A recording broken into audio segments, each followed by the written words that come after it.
Hi friends, আমি Simita cooking নকে সবাইকে অনেক অনেক স্বাগত। আজকে আবারও তোমাদের সামনে চলে এসেছি একটি মাছের রেসিপি নিয়ে। আর আজকে আমার রেসিপি হলো কাতলা ড্রাই চিলি।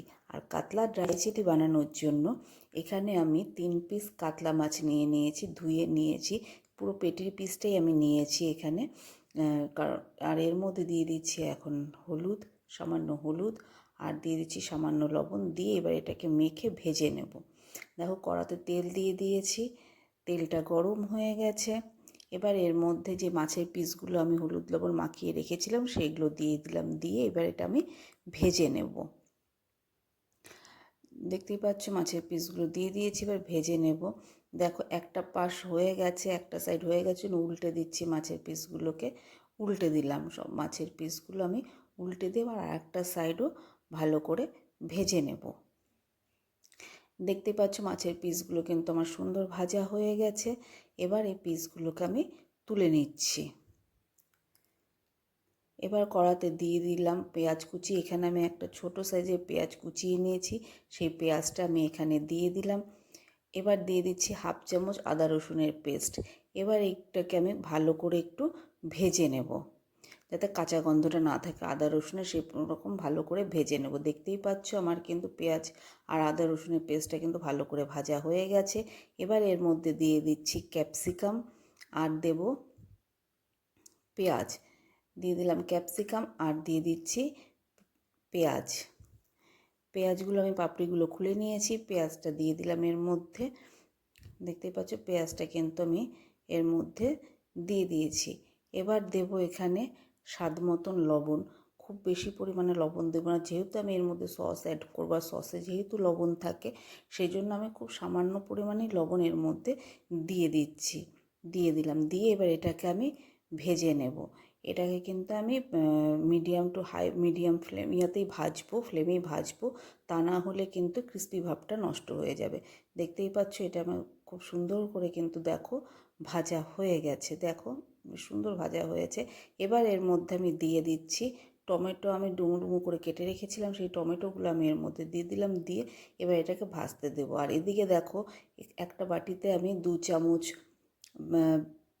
সয়া সস নিয়ে নিলাম, আর নিয়ে নিচ্ছি 1 চামচ টমেটো সস, দিয়ে দিচ্ছি 1 চামচ ভিনিগার, আর দিলাম 1 চামচ কর্নফ্লাওয়ার, আর দিচ্ছি সামান্য একটু জল। দিয়ে এবার এটাকে ভালো করে মিশিয়ে একটা পেস্ট বানিয়ে নেব। এটাকে ভালো করে মিশিয়ে আমি সসের একটা পেস্ট বানিয়ে নেব। আর এদিকে দেখো আমার এগুলো কিন্তু খুব ভালো করে ভাজা হয়ে গেছে। এবার এর মধ্যে দিয়ে দিচ্ছি আমি রসুন। দেখো এরকম রিং রিং রিং করে কেটে রেখেছিলাম সেই রসুন, আর সামান্য আদা কুচি দিয়ে দিলাম। দিয়ে এবার এটাকে ভালো করে আমি নেড়ে নিচ্ছি।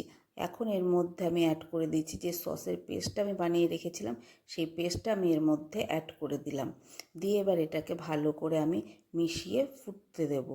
এটাকে মিশিয়ে ভালো করে আমি একটু ফুটিয়ে নেব।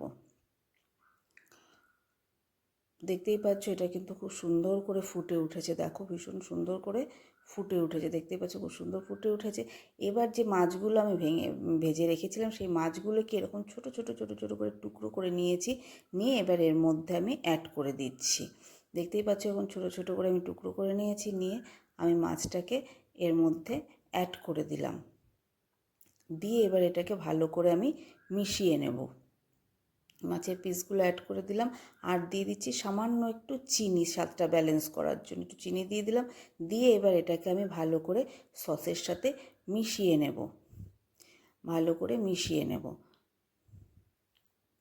দেখতেই পাচ্ছ খুব সুন্দর করে কিন্তু মেশানো হয়ে গেছে। এটা কিন্তু ড্রাইও হয়ে গেছে, দেখো খুব সুন্দর কিন্তু হয়ে গেছে। এবার এর মধ্যে আমি দিয়ে দিচ্ছি ফাইনালি স্প্রিং অনিয়ন দিয়ে দিলাম। স্প্রিং অনিয়ন দিয়ে এবার এটাকে ভালো করে মিশিয়ে আমি গ্যাসের ফ্লেমটা অফ করে আমি এটা নামিয়ে নেব। দেখুন ভালো করে মিশিয়ে নিচ্ছি। এবার গ্যাসের ফ্লেমটা অফ করে আমি এটাকে নামিয়ে নেব। তো ফাইনালি রেডি হয়ে গেছে আমার কাতলা ড্রাই চিলি। দেখতেই পাচ্ছ ভীষণ সুন্দর হয়েছে কিন্তু দেখতে। আর এটা রুটির সাথে খেতে বা ফ্রাইড রাইস বলো, এগুলোর সাথে খেতে কিন্তু ভীষণই ভালো লাগে খেতে। আর এভাবে রান্না করে দেখো, ভীষণ ভালো হয়। আমরা তো কাতলা মাছ একভাবে খেয়ে থাকি, এরকমভাবেও কিন্তু ভীষণ ভালো টেস্ট হয়। তো তাহলে তোমাদের কেমন লাগলো রেসিপিটা অবশ্যই জানিও। আর রেসিপিটা যদি ভালো লেগে থাকে তাহলে একটা লাইক করে আমার পাশে থেকো। আর তোমাদের বলবো, কাতলা মাছ তো নানান রকমভাবে খেয়ে থাকো, একবার এভাবে ট্রাই করে দেখো, ভীষণ ভালো হয় খেতে। চলো তাহলে আজকে এ পর্যন্তই। আবারও আসবো অন্য কোনো দিন অন্য কোনো রেসিপি নিয়ে। সবাই ভালো থেকো, সুস্থ থেকো।